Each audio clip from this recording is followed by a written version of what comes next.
위해서, 통일을 위해서 함께 이 시간 기도하도록 하겠습니다. 사랑과 은혜 하나님 감사합니다. 광복 76주년을 맞이하여 우리 함께 기도합니다. 기억하라, 그리고 미래를 열라, 그 마음을 갖고 기도합니다. 전능하신 하나님, 광복 76주년이 되었어도 아직 해결되지 못한 남북의 분단의 문제들을 속히 풀어 주시옵소서. 특별히 남북 정부의 지도자들을 긍휼히 여기시고 국민의 상처를 어루만지게 하시며 평화통일 되게 조국의 미래를 이끌어가 주시옵소서. 사랑하는 하나님, 국권을 빼앗겨 어둠 속에 있던 한반도에 76년 전 오늘 빛을 보내주셔서 감사합니다. 그러나 여전히 이루지 못한 해방의 큰 일을 우리를 통하여 이루어가게 하여 주시옵소서. 전쟁의 위협과 분단의 아픔이 우리 가운데 있습니다. 우리에게 진정한 평화와 화해의 역사가 일어나게 하여 주시옵소서. 남북이 하나 되게 하시고 또한 이 나라 안에 교회 지도자들과 또한 믿는 자들과 또한 모든 이들이 한마음 예수 그리스도의 복음으로 또한 하나 되게 하여 주시옵소서. 예수님의 이름으로 기도합니다. 아멘. 오늘 보실 말씀은 요한복음 6장 51절에서 58절 말씀입니다.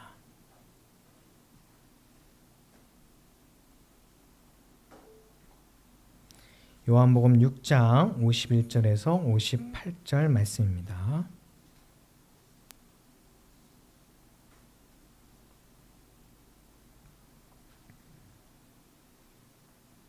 저와 여러분이 한 절씩 교독하겠습니다. 나는 하늘에서 내려온 살아있는 떡이니 사람이 이 떡을 먹으면 영생하리라. 내가 줄 떡은 곧 세상의 생명을 위한 내 살이니라 하시니라. 요한복음 6장 51절부터입니다.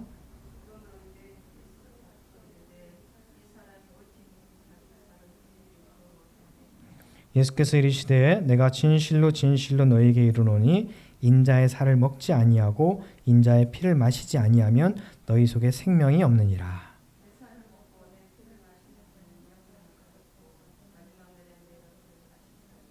내 살은 참된 양식이요 내 피는 참된 음료로다.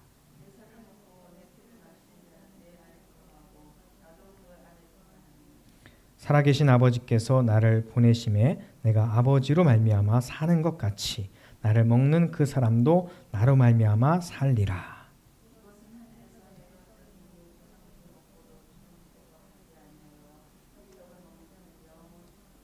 아멘. 할렐루야. 주의 이름으로 사랑하고 축복합니다. 콩 한 쪽도 나눠 먹는다라는 말이 있죠. 네. 또 다른 말도 있어요. 곳간에서 인심난다 이런 말도 있어요. 둘 다 나눔에 대한 말인데요. 약간 초점이 좀 다른 것 같아요. 많이 가지면 더 잘 나눌 수 있다. 뭐 이게 이제 곳간에서 인심난다 이런 말이 가지는 의미겠죠. 그런데 콩 한 쪽도 나눈다는 것은 가진 것이 정말 없어도 나눌 수 있다는 거죠. 이게 어떤 힘이 나눌 수 있는 힘이냐? 소유냐? 아니면 마음이냐? 물질이냐? 마음이냐? 물질이 있어서 나눌 수 있느냐? 물질은 별로 없지만 정말 나누고자 하는 마음이 있으면 나눌 수 있느냐? 초점이 좀 다른 것 같습니다. 둘 다 사실 현실에서 똑같이 나타나요. 이 두 가지 다 사람들에게 나타납니다. 그런데 여러분은 어떤 마음으로 어떤 것으로 나누고 계신가요? 물질에 의해서 나누나요? 아니면 마음으로 나누나요? 엄청 부자여도 사실은 나누지 않는 사람도 있습니다. 오히려 더 가난한 사람들 거 더 뺏고 더 뺏어서 더 부를 채우는 사람들이 있죠. 대기업의 갑질이 뭐 그런 이야기잖아요. 백신도 요즘 뭐 부익부 빈익빈이 있어요. 어떤 나라는 뭐 부스터샷까지 맞기도 하고 어떤 나라는 1차 접종도 하지 못한 나라도 있죠. 안타까운 현실이기도 합니다. 물론 뭐 돌파 감염이 있긴 하지만 그래도 안 맞는 것보단 나은 것 같아요. 물질이 있어서 나누기보다는 마음으로 나누는 것이 정말 맞는 것 같아요. 그런데 이게 내가 가지고 있는 것을 나누는 거, 그것도 물론 어렵긴 하지만 조금 쉬운 겁니다. 나눠도 생기는 게 있어요. 물론 똑같은 것이 생기진 않을 거예요. 자, 시간이 있어요. 어떤 사람에게 내 시간을 공유해요. 내 시간을 들여서 그 사람을 도와줘요. 내 시간을 들여서 봉사합니다. 어제 내가 어떤 한 시간을 들여서 누군가를 가르쳐 주기도 하고 도움을 줍니다. 근데 시간은 오늘 또 24시간이 생기죠? 내일 또 24시간이 생겨요. 시간은 매일 생깁니다. 그런데 어제 그 한 시간은 생기지 않아요. 그 어제의 한 시간, 나를 위해서 투자하고 나를 위해서 뭔가 더 했다면 내가 더 오히려 더 많이 가질 수도 있고 아니면 더 똑똑해질 수도 있고, 나를 위한 그 한 시간이었다면 오히려 내가 더 좋아질 수도 있겠죠. 그런데 어제의 한 시간, 어제의 한 시간에 또 생기지 않는다 할지라도 그 한 시간을 누군가와 공유하고 나눴다면 내가 손해보는 것 같지만, 한 시간을 손해보는 것 같지만 사실은 그 한 시간을 통해서 내가 봉사하고 섬긴 그 사람을 얻는 거거든요. 굉장한 효과입니다. 돈도 마찬가지예요. 돈도 누군가에게 헌신하고 흘려보내고 헌금하는 거 쉽진 않죠. 내가 가지고 있다 할지라도 다시 돌아오지 않을 수 있어요.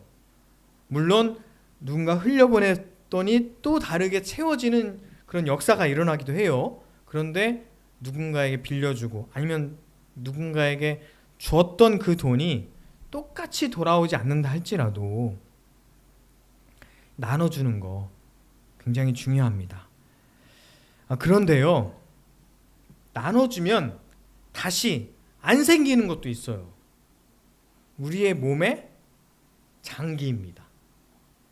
우리 몸이 아파가지고요, 치료를 받으면 회복되는 경우도 있죠. 잘 치료받으면 잘 회복되기도 합니다. 코로나가 이게 위험한 것이, 참 무서운 것이, 물론 건강한 사람은 똑같이 생활을 한 사람들도 있다고 그래요. 그런데 걸리고 나면 폐 손상이 온다고 그러죠. 또 예전하고 똑같은 기능을 발휘하기는 쉽지 않다고 그래요. 어쨌든 잘 회복하는 사람이 있는가 반면에, 물론 죽음에 이르는 사람도 있고 폐에 손상을 미치는 사람들이 있습니다. 이것뿐만 아니라 물론 신장이 혹은 심장이 우리에 있는 어떤 신체 부위가 잘 치료받아서 회복되는 경우도 있지만 그렇지 않은 경우도 있어요. 그러면 그렇게 회복 불능일 때는 어떻게 치료해야 되느냐? 최종 단계에서는 이식 수술 밖에는 방법이 없는 경우가 있죠. 근데 이 이식 수술이 쉽지가 않아요. 나랑 맞는 사람들이 나타나야 되고, 맞는 사람이 공여를 해주는데 그것도 또 타이밍이 맞아야 되거든요. 이게 몇만 분의 1이라는 거예요. 정말 나에게 맞는 장기를 타이밍에 맞게 이식을 받아서 수술이 성공하는 게 정말 어렵습니다.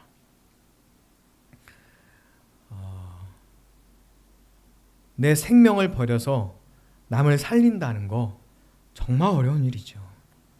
간이나 콩팥 같은 경우에는요, 그나마 간은 이렇게 조금 절제를 해도 다시 회복이 되기도 하고, 콩팥은 2개잖아요. 2개 중에 하나 없어도 정상적인 생활이 가능하니까 공여를 할 수도 있어요.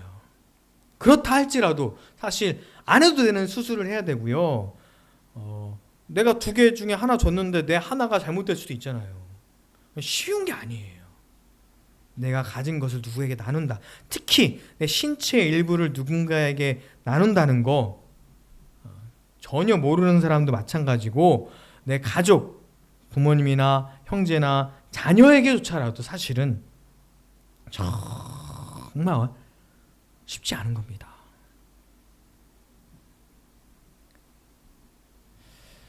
생명을 나누는 사람들이라고요, 조정진 목사님께서 계속 이 사역을 하고 운동을 하고 계신데 장기 기증 같은 경우에는 사실은 돌아가신 분이 나누는 거거든요.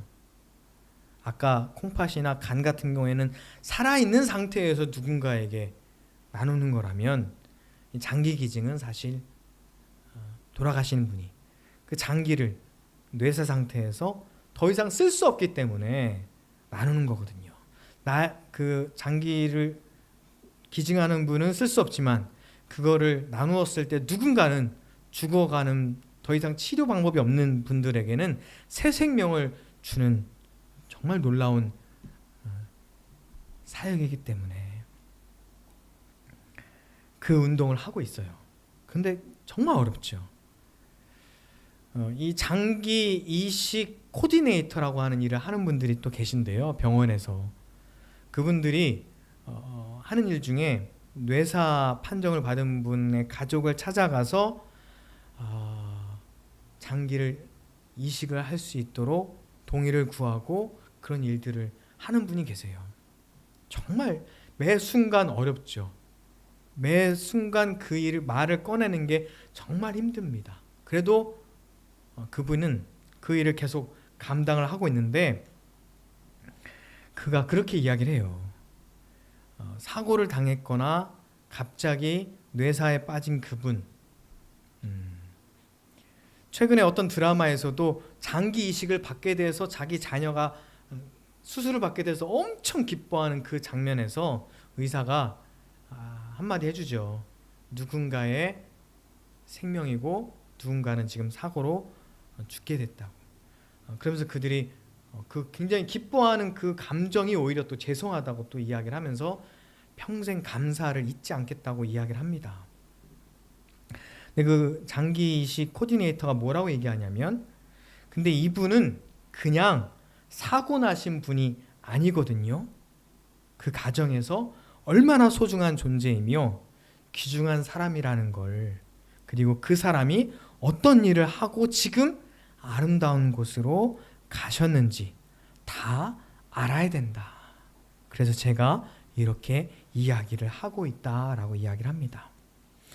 정말 내 소유, 그것도 내 살, 내 장기를 나눌 수 있다는 거 너무 귀하고 힘든 일입니다. 그렇게 죽은 다음에 더 이상 쓸 수 없는 장기라 할지라도 나누는 게 쉽지 않아요. 그런데요, 생명을 나눈다? 죽은 다음에 나누는 것이 아니라 애초에 생명을 주기 위해서, 애초에 죽기 위해서 이 땅에 오신다는 게 얼마나 귀한 일입니까?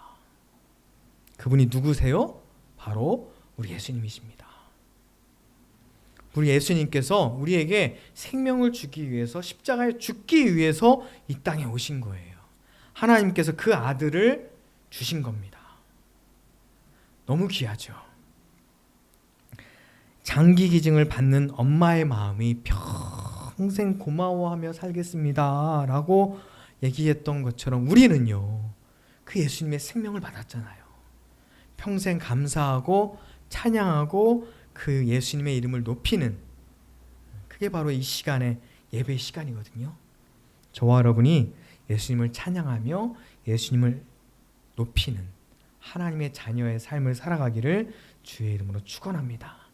그 생명을 주신 예수님에 비하면 정말 작은 표현이에요. 찬양하고 예수님을 높이며 감사하는 일이요. 자, 예수님께서 십자가에 생명을 주시며 우리에게 생명을 주셨는데 내 살을 먹고 내 피를 마셔라 라고 말씀하고 계십니다.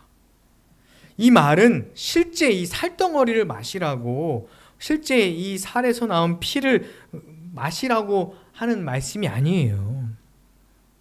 무슨 이 교도에서 이상한 의식을 치르는 그런 이야기가 아닙니다. 예수님의 생명을 우리에게 주시는 그런 말씀이에요. 자, 오늘 말씀을 통해서 성찬의 의미를 많이들 되새기거든요. 내 살을 먹어라, 내 피를 마셔라. 그러면서 실제 초기 기독교인들이 이 소리를 밖에서 이 예수님의 생명에 대해서 이해하지 못하면서 밖에서 듣는 사람들에게 굉장한 많은 오해를 받았어요. 진짜 저 사람들 살을 먹나? 사람 살을 먹는 거야? 사람 피를 막 서로 나눠서 마시는 거야? 식인종인가? 막 그렇게 오해를 받기도 했거든요. 우리나라에서도 정말 극악무도한 살인자들이 있었어요. 지존파라고. 그 사람들이 세상에 알려졌을 때 살인의 방법이나 살인을 한 사람의 인명수보다 더 충격을 줬던 것은 그 사람들이 인육을 먹었다는 사실이죠. 왜 먹었습니까? 라고 그러니까 사람 되는 것을 포기하기 위해서, 사람이 아니기를 위해서 먹었다, 막 그런 이야기를 해요. 너무 끔찍하죠. 지금이나 옛날이나 인육을 먹는다는 것은 정말 끔찍한 거고요. 받아들일 수 없고 용납될 수 없는 일이에요. 그러니까 예수님을 그 초기 기독교인들이 이 이야기를 사람들이 오해할 때는 정말 몹쓸 사람들을 굉장히 막 그렇게 생각했겠죠. 성찬의 의식 가운데, 그리고 오늘 본문 말씀을 읽으면서 예수님의 생명을 이해하지 못하면, 예수님의 사랑을 이해하지 못하면, 이 말씀이 진짜 어떤 의미인지를 알지 못하면 내 살을 먹어라, 내 피를 마셔라, 이 말씀의 진정한 의미를, 이 말씀에 담겨있는 하나님의 사랑을 받지 못하는 거예요. 그냥 오해할 뿐이죠. 받아들이지 못합니다. 성찬례는 그리스도를 통해서 하나님 아버지의 양식을 우리가 먹는 의식인 거죠. 그리스도의 신앙 공동체가 그리스도의 생명을 지니고 있다라고 하는 선언이에요. 먹는 건 뭐예요? 먹는 건 내가 받아들이는 걸 의미하는 거거든요. 그리스도인이란 그리스도 안에 속해 있는 사람입니다. 또한 그리스도가 우리 안에 있는 거예요. 오늘 말씀에도 내가 너희 안에, 너희가 나의 안에 라고 말씀을 하시고 계시죠. 내 살을 먹고 내 피를 마신다 라고 하는 것은 예수님의 생명이 우리 안에, 또한 우리가 예수님의 생명 안에 살아가는 것을 말씀하고 계십니다. 사람이 때마다 밥을 먹잖아요. 마찬가지 우리가 때마다 예배하며 하나님의 말씀을 먹어야 합니다. 예배는 단순한 어떤 제사 의식이 아니고요, 정기적으로 우리가 하나님의 말씀을 듣고 하나님의 생명 가운데 살아가는 그런 삶의 과정이죠. 은혜의 자리입니다. 사랑을 표현하는 자리예요.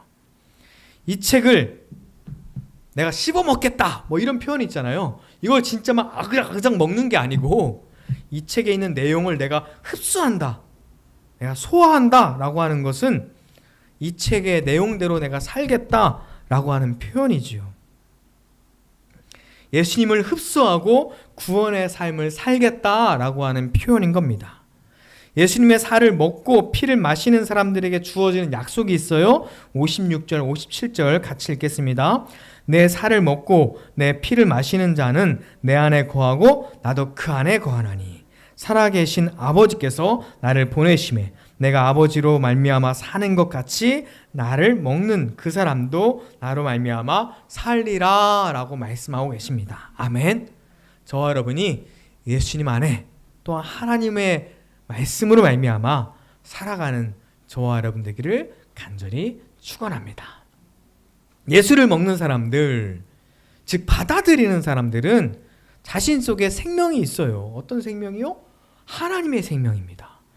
이건 영원한 생명이죠.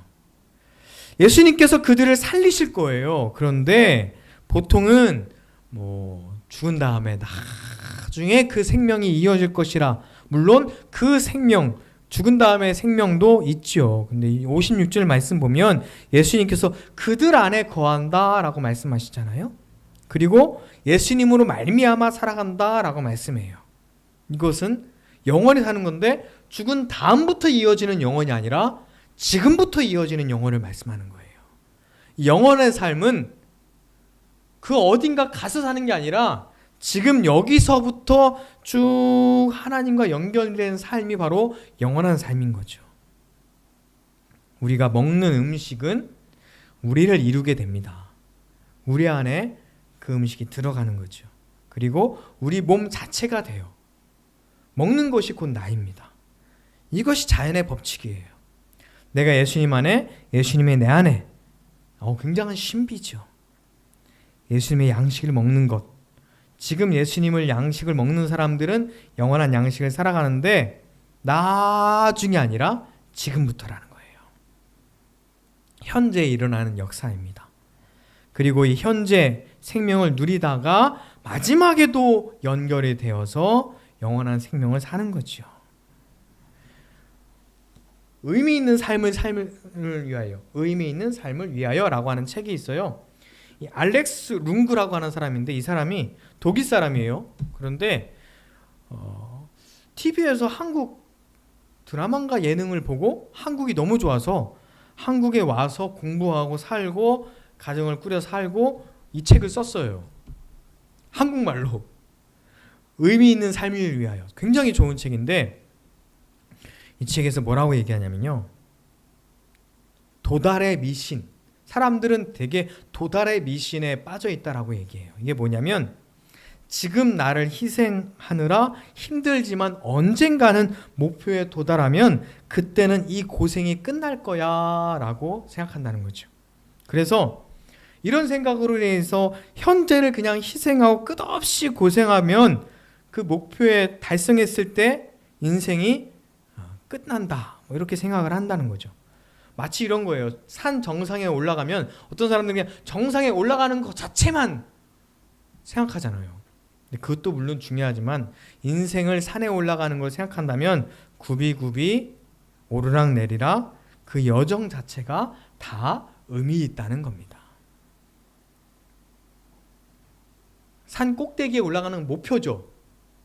근데 목적은 산을 올라가는 그 과정이 다 목적이라는 거예요. 예수님의 생명으로 오늘 우리가 나중에 천국 가는 거 물론 목표이긴 하겠지만 지금 하나님과 함께 이 인생 여정을 살아가는 것 자체가 우리에게 삶의 목적이고 의미죠. 그런 우리의 모습을 보면서 누군가가 또 하나님의 영광을 본다면 그 삶의 한순간 한순간이 다 의미가 있는 거 아니겠어요? 오늘은 광복 76주년입니다. 이 나라 독립운동을 하며 피를 흘리고 생명을 바친 분들 희생 덕분에 세워졌죠. 그분들은 피를 흘리셨고 돌아가셨어요. 그분들은 독립을 못 보고 돌아가셨죠. 우리들 마음속에 늘 감사한 마음과 물론 1년 365일 잊고 있다 할지라도 그러다가 8월 15일 그때 우리가 그분들 그 독립운동 하신 분들 때문에 그분들 덕분에 우리가 광복을 맞이했구나.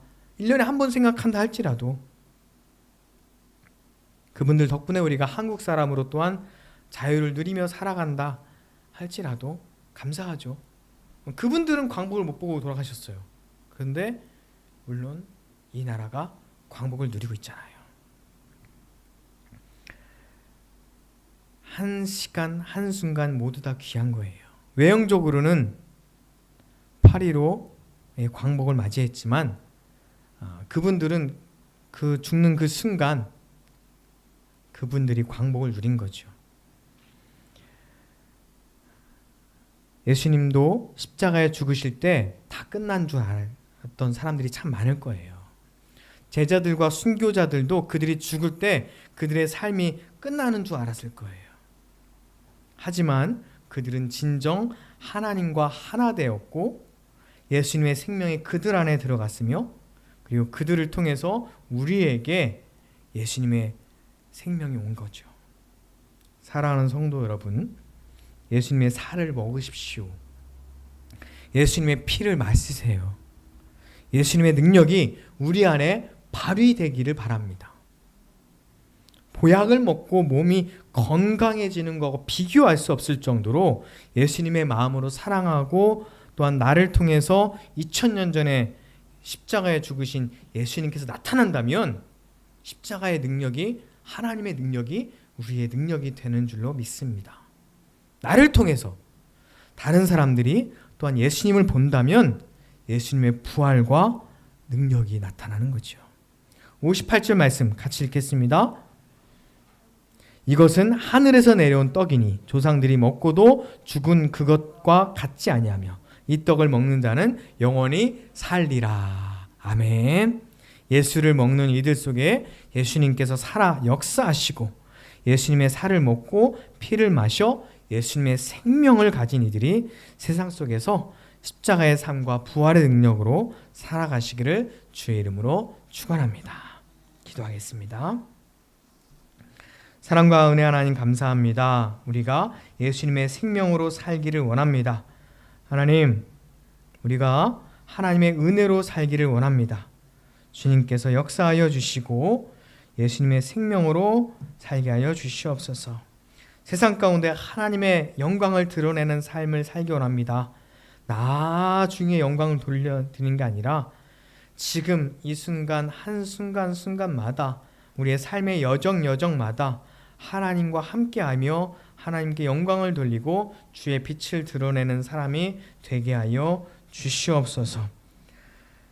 힘들고 지칠 때 우리는 그 삶의 실패인 것 같지만 하나님의 크신 계획을 우리가 어찌 다 알겠습니까?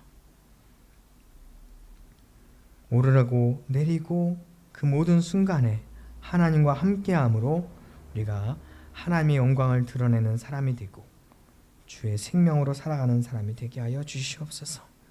주의 은혜로 살아가게 하여 주시옵소서. 주께서 함께 하실 줄 믿사오며 예수님의 이름으로 기도합니다. 아멘. 우리 오직 예수뿐이네 찬양하겠습니다.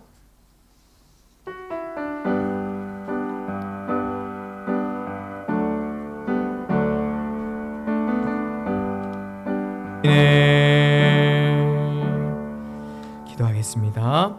사랑과 은혜 하나님 감사합니다. 주님, 우리의 예물을 받아 주시옵소서. 하나님, 이 예물을 주님께서 기뻐 받아주시고 예물을 드리는 손길을 하나님께서 기뻐하여 주시옵소서. 주님, 이 예물을 드릴 때에 그 몸과 마음, 그 영혼을 하나님께서 또한 기쁘게 받아 주시옵소서. 하나님, 이 예물을 드리며 하나님께 기도할 때에 또한 그 기도의 제목이 주의 뜻 가운데 이루어지게 하여 주시옵소서. 이 예물을 통해서 또한 하나님의 교회가 든든하게 서게 하시고 주의 나라가 세상에 세워지게 하여 주시며 하나님의 복음이 전파되게 하여 주시옵소서.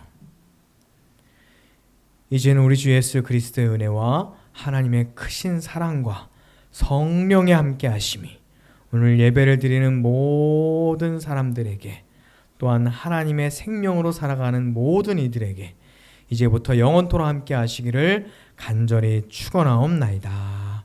아멘.